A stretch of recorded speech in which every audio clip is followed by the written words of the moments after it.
नमस्कार दोस्तों, संकल्प मैथ क्लासेस में आपका स्वागत है।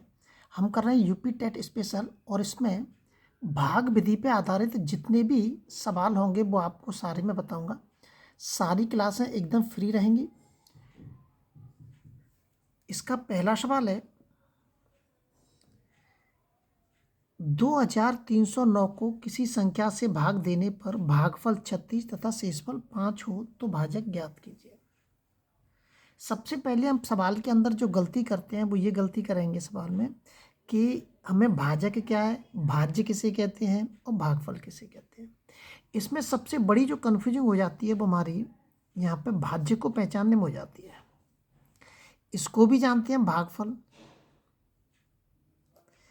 अब भाजक कौन सा है और भाज्य कौन सा है, बस यहाँ पे हम गलती कर देते हैं। ये हमारा भाजक हो गया और ये हमारा भाज्य हो गया। अब नीचे जो होता है वो हमारा क्या होगा, शेषफल होगा। ये वाली जो संख्या है इस संख्या का टोटल इन सबसे निकल के आता है हमें। अब हमें प्रश्न के अंदर ये पहचानना है कि कौन सा भाजक है, कौन सा भागफल है। शेषफल को तो तुरंत पहचान लेंगे, भागफल को भी पहचान लेंगे, लेकिन इसमें सब कभी कभी सवाल में ऐसे दे देता है कि हमें पता नहीं चलता है कि भाजक कौन सा है और भाज्य कौन सा है। इसमें कह रहा है 2309 को किसी संख्या से भाग देने पर, इसमें 2309 को किसी संख्या से भाग देने पर मतलब इसमें भाग दे रहे हैं हम, तो भाग किस में देते हैं हम, इस वाली संख्या में देते हैं। इसका मतलब ये क्या दे रखा है, ये हमारा भाज्य दे रखा है। क्या दे रखा है, भाज्य। तो भाज्य बराबर के दे रखा है हमारा 2309। किसी संख्या से मतलब यहाँ पे भाजक दिया ही नहीं है उसने, हमें भाजक हमें ज्ञात करना है। और वो लास्ट में भी दे दिया है कि भाजक ज्ञात कीजिए। भाग देने पर भागफल 36 और शेषफल 5 हो तो भाजक ज्ञात कीजिए। अब इसको लिखने की जरूरत नहीं, इसमें साफ कह रहा है कि भागफल 36 दे रखा है, शेषफल 5 दे रखा है, ये हमें पता चल रहा है। तो अब हम इसका सीधा इसको अगर सीधे रूप में अगर लिखेंगे हम तो इसको ऐसे लिखेंगे, भाज्य बराबर के भाजक इंटू भागफल प्लस शेषफल, ये भाज्य बराबर के बनता है। अब भाज्य दे रखा है उसने 2309, भाजक दे रखा है उसने, ज्ञात करना है हमें भाजक, भाजक ज्ञात करना है। भागफल दे रखा है उसने 36 और शेषफल दे रखा है उसने 5। इसको मैं इधर लेके जाऊंगा तो ये इसमें से घट जाएगा। 2309 में से 5 घट जाएगा, भागफल इंटू के 36, तो ये आ जाएगा 2304 इक्वल टू के भाजक इंटू के 36। अब इसकी कैलकुलेशन हम अपने आप कर सकते हैं। आप अपने आप इसकी कैलकुलेशन करके भाजक बराबर किया आ जाएगा 2304/36। जैसे ही हम इसके अंदर भाग दे देंगे सवाल निकल के आ जाएगा, उत्तर निकल के आ जाएगा। अब उम्मीद करता हूँ कि भाग दे सकते हैं हम इसमें और इसकी काटा पीटी भी कर सकते हैं। अगर आप पे डायरेक्ट 36 का भाग न देवे, इसमें 36 का भाग अगर हम डायरेक्ट नहीं दे सकते हैं इसमें, तो हम क्या करेंगे कि 2 से एक छोटी संख्या से हम धीरे धीरे सवाल को काटेंगे ताकि हम पे गलती ना हो।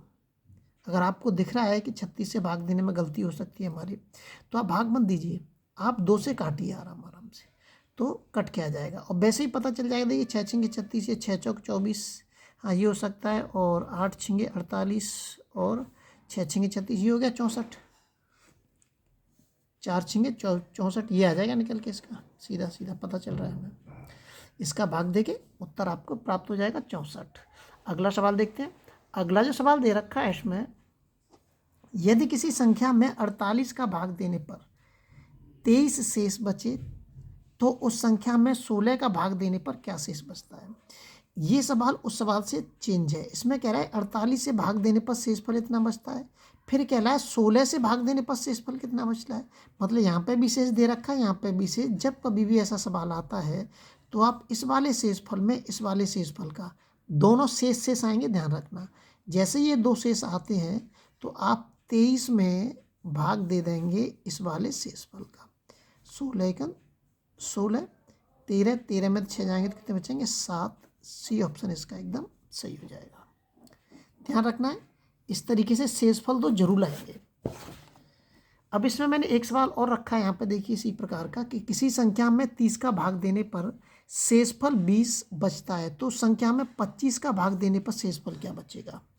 अब यहाँ संख्या क्या है? यहाँ संख्या छोटी है, 20 में भाग देना है कितने का? 25 का, जो कि संभव नहीं है। अतः इसको यहाँ पे लिख देंगे कि ज्ञात नहीं हो सकता। ये इसीलिए रखा है कि XYZ प्रश्न पेपर के अंदर अगर ये रख दिया और उसमें ऑप्शन भी दे दिए तो गलती भी कर सकते हैं हम, इसलिए मैंने इस सवाल को इसमें रखा है। अगला सवाल देखते हैं। अगला सवाल दे रखा है, यदि किसी संख्या में 32 का भाग देने पर 15 शेष बचता है, तो संख्या में 8 का भाग देने पर कितना शेष बचेगा? तो वही सवाल है, यहाँ पे भी शेष दे रखा है और यहाँ पे भी शेष दे रखा है। तो कितने का भाग देना है इसमें? 15 में 8 का भाग देना है इसमें 15 में। दे दीजिए कितनी बार जाएगा? 8 एकन 8, 7 बचेंगे, देखिए 8 एकन 8, 7 शेष बचे। ऑप्शन लिखने का इसमें मुझे ध्यान नहीं रहा है, तो 7 इसका उत्तर हो जाएगा। अगला सवाल देखते हैं। इसमें इसी टाइप के अभी इसमें मैंने 4-5 ही सवाल रखे हुए हैं। इसमें अभी बहुत प्रकार के सवाल आपको मिलेंगे। आप वीडियो को लगातार कंटिन्यू रखें और नोट्स तैयार करते रहें। अब देखिए 10 में भाग देना है हमें 9 का, लेकिन 10 की पावर जो घात दे रखी है वो बहुत दे रखी है। इस टाइप पे आपको कई प्रकार के सवाल मिलेंगे। ये तो फर्स्ट और साधारण सवाल मैंने आपके सामने रखा है। इसमें अभी कई प्रकार के ऐसे सवाल मिलेंगे जो कि आपके लिए बहुत ही ज़्यादा महत्वपूर्ण हो सकते हैं।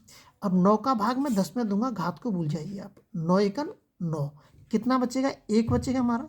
तो 1 के ऊपर, अब 1 के ऊपर कितनी भी घात लगा लीजिए आप, 1 ही आएगा। तो अब यहाँ पे ये जो 1 बचा है यही आपका शेषफल होगा, ध्यान रखना है। लेकिन अभी इसमें कई प्रकार के सवाल मिलेंगे जिसमें करने का तरीका अलग अलग हो सकता है। अगली वीडियो आपसे फिर मिलते हैं। जब तक आप अपने लेवल पर वीडियो को शेयर सब्सक्राइब जरूर करें।